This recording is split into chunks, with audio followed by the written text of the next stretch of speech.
Voilà, c'est ça. Moi c'est Io et vous c'est... Laissez-moi chercher.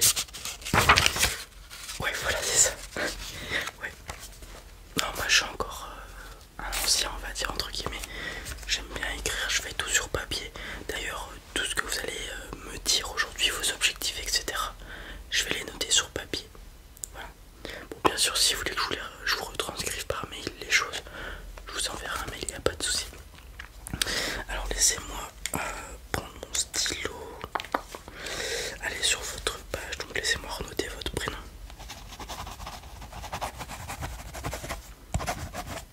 Voilà, donc maintenant qu'on est là, on a pris cette première entretien ensemble pour définir des objectifs.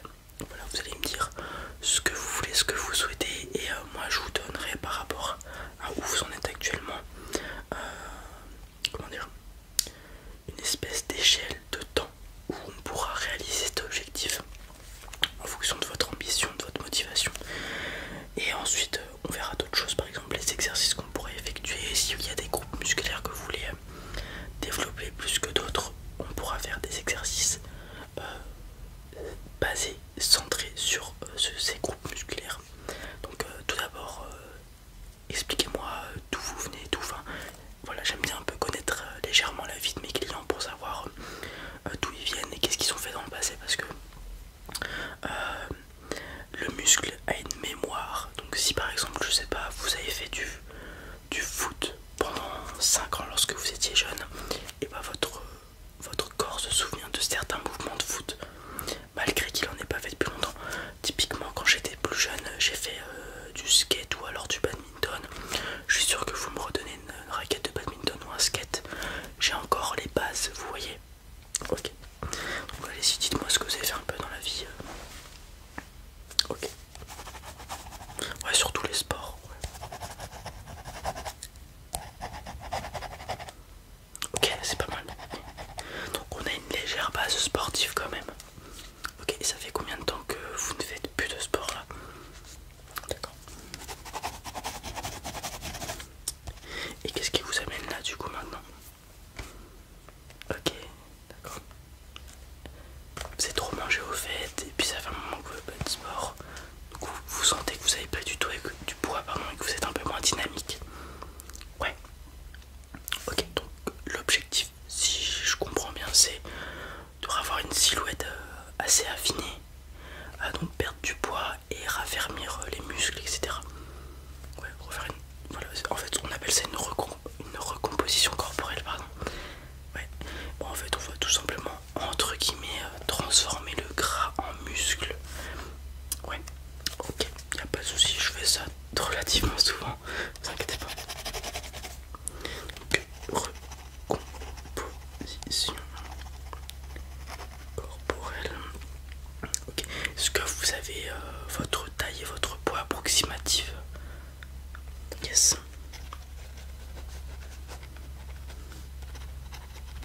Ok, ok, donc ouais, on est à PDC plus 4, c'est ça, plus 4, plus 5.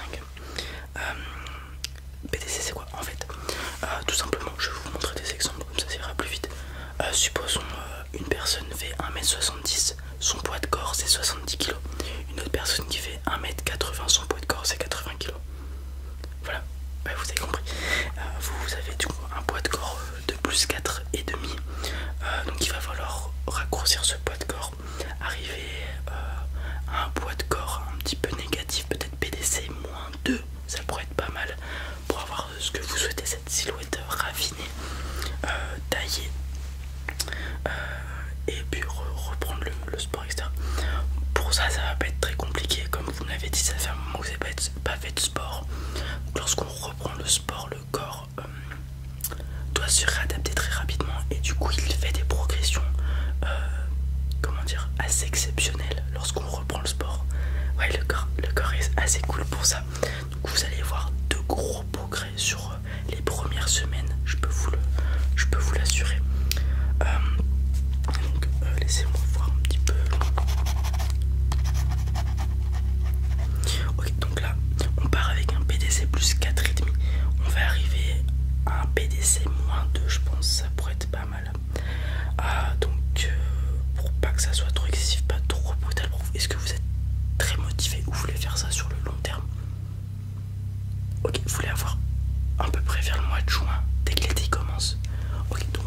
relativement du temps. Ce qu'on pourrait faire du coup, c'est perdre un peu moins d'1 kilo par mois, ce qui serait pas trop compliqué. Non, même perdre 1 kilo par mois, ce qui est vraiment relativement faisable aisément. On peut perdre 1 kilo. Si on prend 1 kilo de gras, c'est très simple.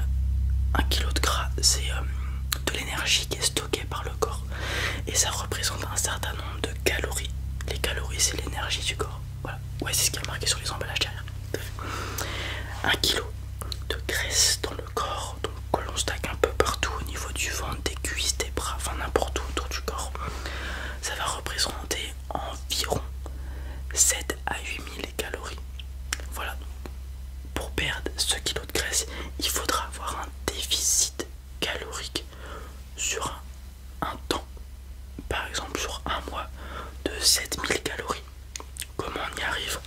On y arrive en dépensant plus de calories par jour, donc en pratiquant une activité, en marchant plus, en faisant le ménage, en prenant les escaliers, etc. etc. Et en mangeant correctement équilibré avec un déficit. Voilà. Donc avec ce que vous me dites, je vais calculer donc votre total calorique journalier. Alors il faut que je fasse ça multiplié par ça. Et il faut que j'enlève ça. Ok, donc ça me donne... D'accord. Donc votre métabolisme de base.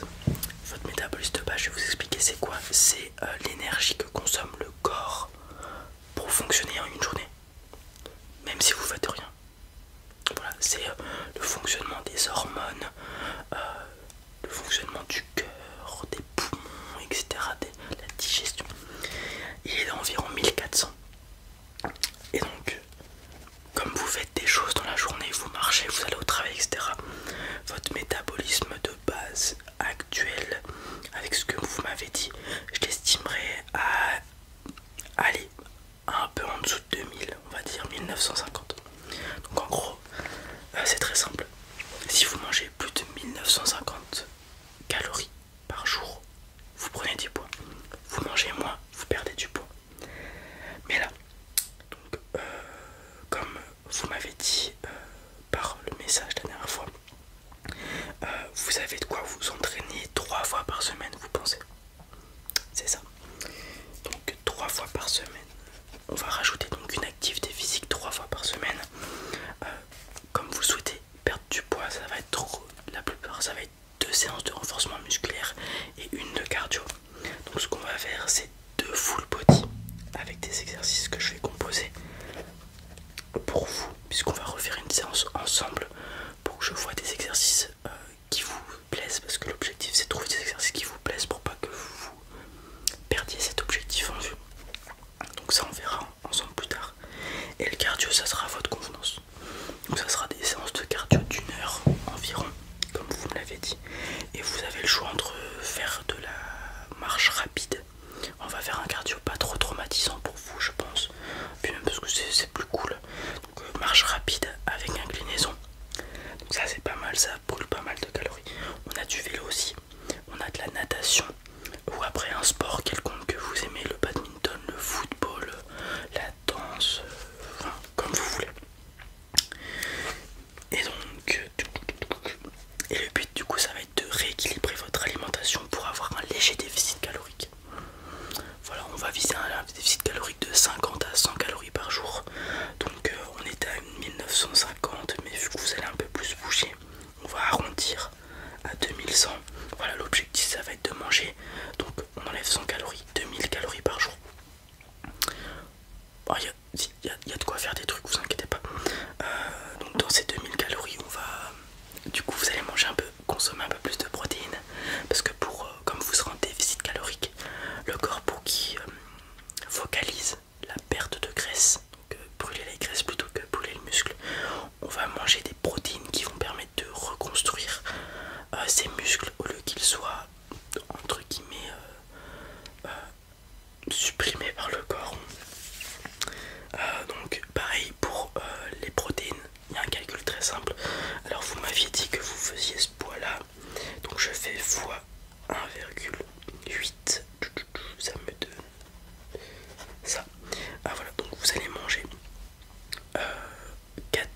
10 grammes de protéines par jour, minimum.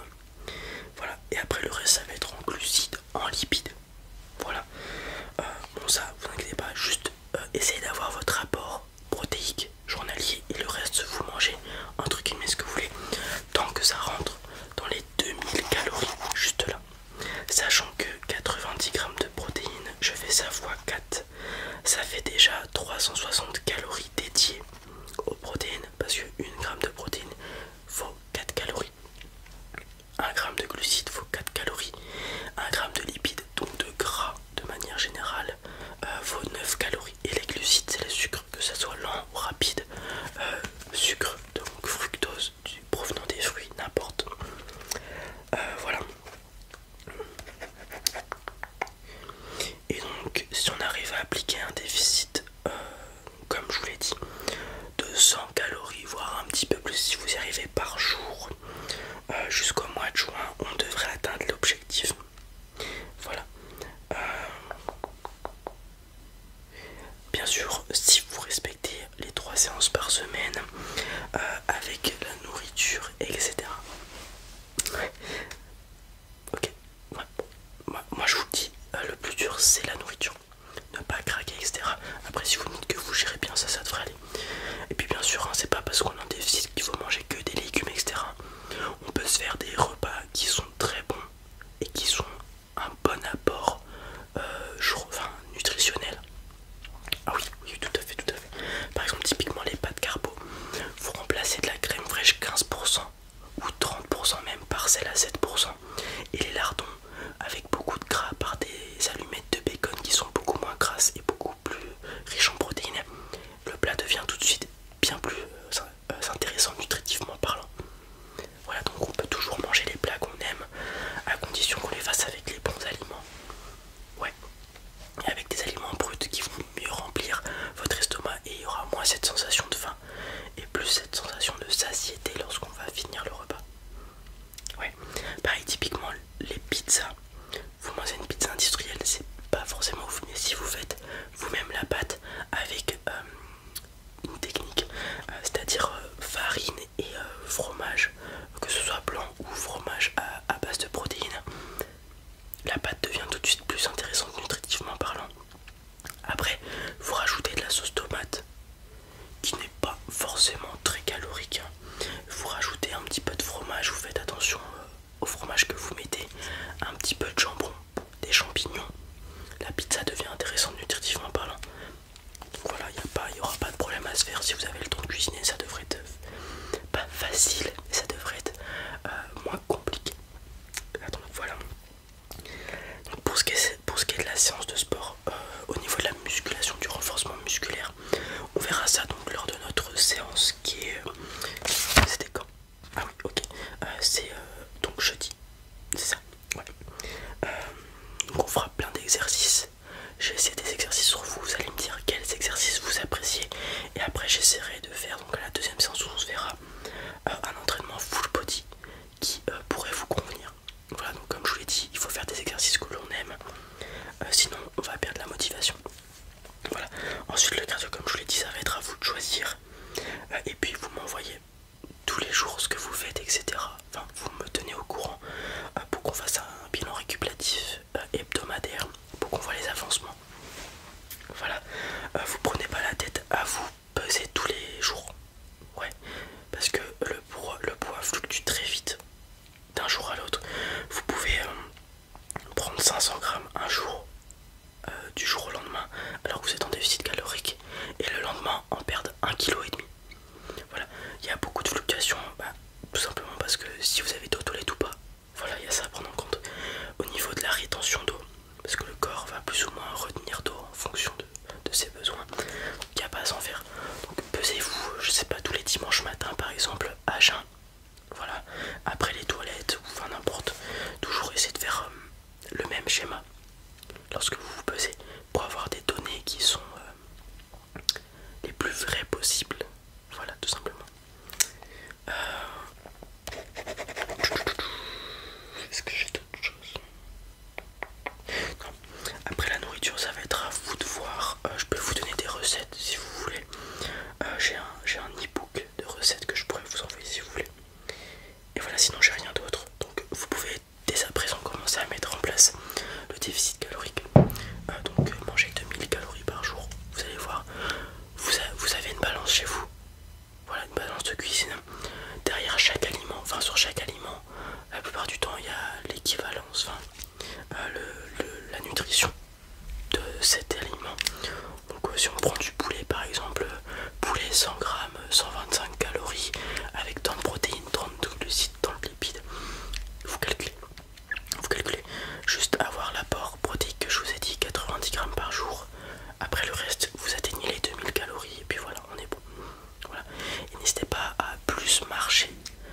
plus vous dépenser, faire plus de NEAT, ça s'appelle.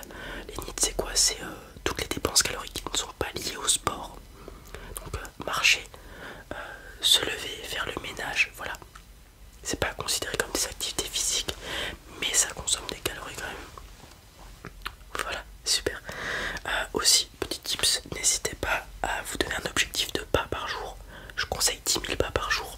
Voilà, c'est facile à faire et ça, c'est une dépense calorique non négligeable journalier. Voilà, en fonction de votre poids, de votre taille, etc. Ça va de 200 à 400 calories par jour. Ouais, juste en 110 000 pas. Donc, je sais pas, le matin ou à la pause midi, vous allez un petit peu marcher, vous allez au taf, vous vous garez un petit peu plus loin, etc. etc. Voilà, et vous allez voir l'objectif, on va pouvoir le réaliser, l'atteindre si on fait tout bien. Super, je vous dis à jeudi pour la séance. Voilà, préparez-vous. Super, bonne journée. Au revoir. Au revoir. Voilà les amis, c'en est tout pour cette vidéo. J'espère